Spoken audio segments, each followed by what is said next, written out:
You just want your acne to clear. But let's be honest, your bathroom cabinet is starting to look like a pharmacy and your skin still isn't cooperating. You're told to try retinol. Then someone says, no, use adapalene. Then you hear about tretinoin. It's exhausting. But what if I told you that one of these is almost scientifically guaranteed to fail for acne?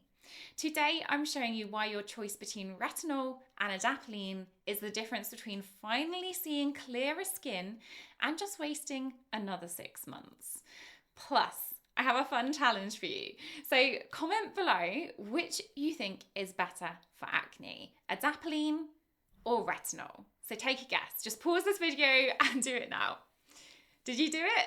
Okay, you're amazing. Okay, so when you're done watching this whole video, leave me your new decision and the reason why. So I can't wait to see what you think and to chat about that. So let me quickly introduce myself. My name is Cheryl Woodman. I'm a scientist, acne expert, and award-winning skincare formulator. And I'm here to help you get back to your clear, calm, confident skin. Now, there are 3 big reasons why one of these two, adapalene or retinol, is a way better decision for treating acne effectively.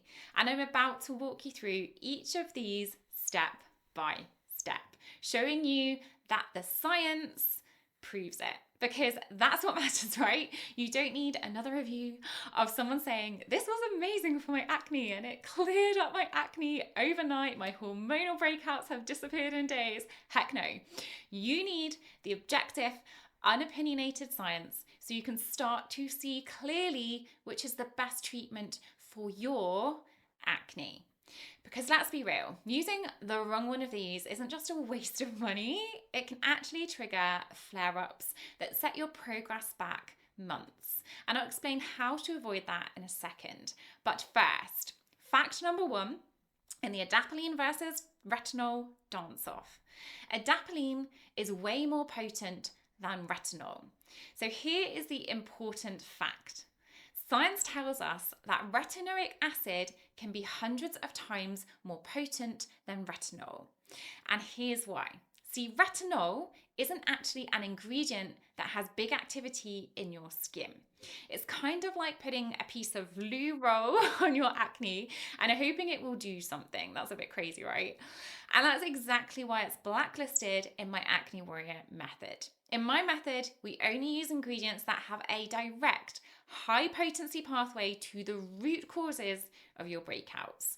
Retinol just doesn't make the cut. So why is retinol so well recommended? Well, here's the thing. Retinol doesn't do much for your acne, but when your skin converts retinol to retinoic acid, now that's when you can start seeing improvements in your symptoms. So retinoic acid is the, maybe you could call it a magic ingredient that can help some women see improvements in their acne.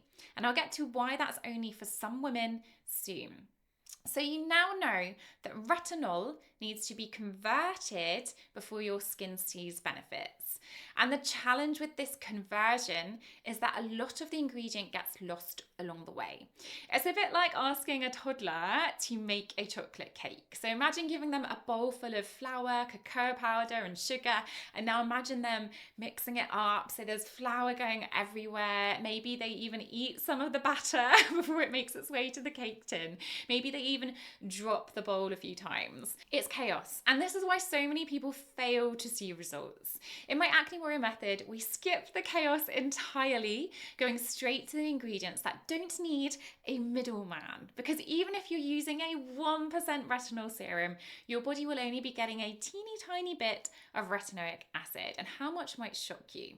So peek at this science quote with me. This is just one test, and it showed that in the lab, when retinol was added to cells, only 5% turned into retinoic acid.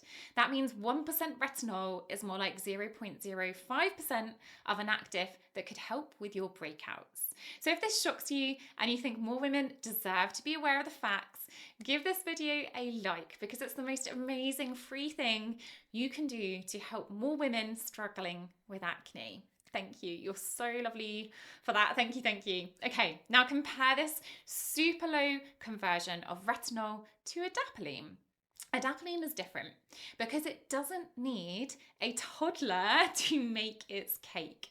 Adapalene is directly recognized by your skin's retinoic acid receptors. That means 0.1% adapalene gel, which is currently the highest available concentration, means your skin is getting the full potency of 0.1% adapalene. It's already the cake itself. Okay, so now you know adapalene is usually a lot more potent than retinol. You need to know this. Adapalene isn't just more potent than retinol, it also holds on to that potency. Okay, so imagine this. You have two chocolate cakes in front of you. One is a really sensitive cake. Let's say it's made from coconut oil and lots of chocolate. Well, it starts melting at room temperature, and with ours, it's this pile of gooey mess that's gone off. Well, that's a bit like retinol because retinol is very sensitive as a molecule, and unfortunately, it's never gone to therapy.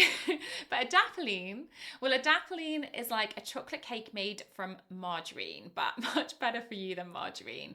It's solid and it takes a long time to go off. It's not just melting into a puddle. It's been to therapy, it's put the work in, and now knows how to handle life stresses most of the time. That's why adapalene can be used during the day too, just like the Stat Pearls summary tells us. Whereas retinol cannot be used during the day because it's super sensitive to light and to heat. You could put retinol on your skin and then most of it would just go off before any got converted to retinoic acid. So not only is adapalene more potent than retinol, it also lasts longer, making it even more effective. Now, most people stop here and go buy a tube of gel. Huge mistake. If you don't understand where the ingredient is actually going, you're still just guessing. See, acne is happening inside your pores, and your pores are where sebum hangs out. So any acne treatment needs to be pretty soluble in oil to have its best effects. And this is a fact we base your skincare routine on inside my Acne Warrior Method. And I have good news. All retinoids are oil soluble, but some are more oil soluble than others. That's what this science study tells us. See here in yellow, the study tells us adapalene is more lipophilic. That just means more oil soluble than tretinoin. Tretinoin is another name for retinoic acid. So this tells us that adapalene can absorb better than retinol and get to the places it needs to be to help prevent breakouts. Choosing the right retinoid for you as an individual is a huge part of my Acne Warrior method because when you stop guessing, you start seeing results. And the conversation doesn't end here. If you're serious about getting back to your clear, calm, confident skin, you need to know how adapalene stacks up against the heavy hitter tretinoin. Is the prescription version always better? The answer might actually surprise you. So watch this next.